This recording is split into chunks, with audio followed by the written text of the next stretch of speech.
Okay, so you're an international student at UT Austin, and you've probably had that wait, what moment. You check your bill, and bam, there's this huge charge for health insurance you didn't see coming. Well, the good news is you can usually get that charge wiped right off. We're going to walk through how to win that waiver, and it'll probably take you less than 15 minutes. So, does this look familiar? You open up your tuition bill, and sitting right there with your class fees is this pretty big charge for the university's health plan, even though you already have your own insurance. It's super common, and yeah, it's super frustrating. You know, someone put it perfectly. It feels like being charged for the same seat twice. And that is the absolute last thing you need when you're trying to stick to a budget, especially at the beginning of a semester. But seriously, don't worry, you are not stuck with this. Because there's a fix, and it's fast. Now here's the key. This isn't about persuasion or arguing your case. It's a system of rules. All we have to do is give the waiver office exactly what they need to check off their boxes, and that charge disappears. So let's get it done. First things first, before we get into the fix, let's just quickly cover why this even happens. Understanding the problem makes solving it a whole lot easier. So the culprit here is something called UT SHIP. That's the Student Health Insurance Plan. The university, by default, just automatically enrolls all international students on F and J visas into this plan. So that charge on your bill, it's not actually a mistake. It's just the system doing what it's designed to do. Our job is to show the system we don't need it. And to do that, to prove you don't need their plan, you need what I like to call your mission kit. It really just comes down to 3 key documents. If you get these right, you've basically won the game. So here they are. Your proof of active coverage, something called a Summary of Benefits and Coverage, or SBC, and the one most people miss, an Evacuation and Repatriation Rider. Let's break down each one so you know exactly what you're looking for. All right, document number 1. This is easy. It's just a letter or a certificate from your insurance company. The 2 things that are absolutely crucial here are your name, it has to match your university records exactly, and the dates. Your coverage has to span the entire semester, from the first day to the last, no gaps. Next up, document 2, the SBC. The best way to think about this is like a report card for your insurance plan.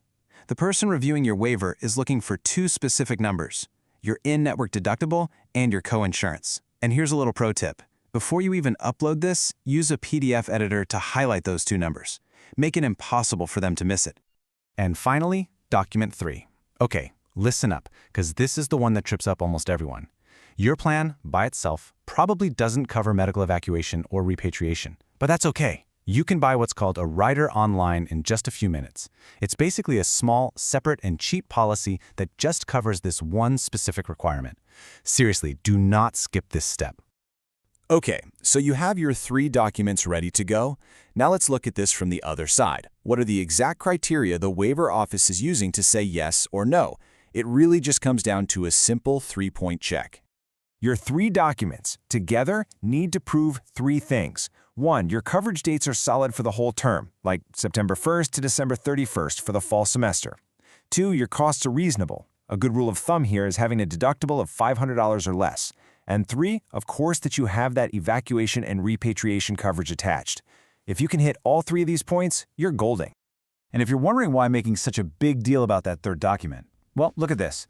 The number 1 reason waivers get denied, a whopping 70% of the time, is because of that missing evacuation and repatriation rider. The second biggest reason? The dates are wrong. If you just avoid those 2 simple mistakes, you're already way ahead of the curve. Now, the type of plan you have does make a difference. If you're on a U.S. employer plan, your odds of getting approved are really high. You probably just need to add that Evac and Repat rider. For Marketplace or ACA plans, your odds are still pretty good. Just make sure you highlight the numbers on your SBC and, again, add the rider. But if you have a basic travel or visitor insurance plan, honestly, your odds are low. Your best move is to switch to a plan that meets the rules instead of trying to make that one work. Okay, you've got your mission kit assembled. You know your plan is solid. Now for the final part, actually submitting everything. Let's walk through what we'll call the 15-minute portal play. It's really just 5 simple steps. You're going to sign in to the AHP portal using your UT ID. Then, choose the right category for your plan. Upload your 3 documents, make sure they're clean, separate PDFs. Then, just before you hit submit, do one last check of all the names and dates. Then you click submit, and this is really important. Save that submission confirmation ID number. you might need it. And hey, here's a small tip that makes a surprisingly big difference. Name your files clearly. A reviewer is going to be a lot happier seeing last name _SBC _fall 2025.pdf than some random file name like img8752.jpg. And please, upload clean PDFs, not blurry screenshots or photos of your computer screen. It just makes everything smoother for everyone. So you've clicked submit. Now what? You just wait? Well, yeah, kind of. But let's break down the timeline and what you should be looking for. Here's how it usually plays out. You should get an email notification that your waiver was approved within about 1 to 2 weeks. But the real moment of truth is the 10th day of class. That's your day to go check your university bill and make sure you see a credit for that insurance charge. But what if the 10th class day rolls around and that charge is still there, even after you got the approval email?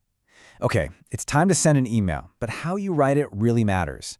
Look, being boring and precise gets you a much faster result than being frantic.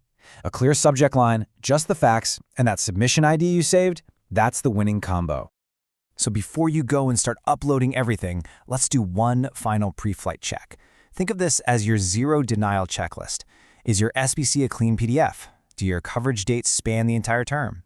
Is that super important evacuation and repatriation rider attached?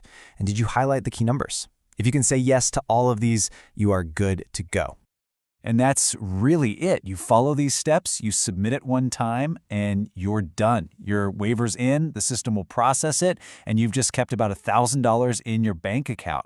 So I guess the only question left is, what are you going to do with it?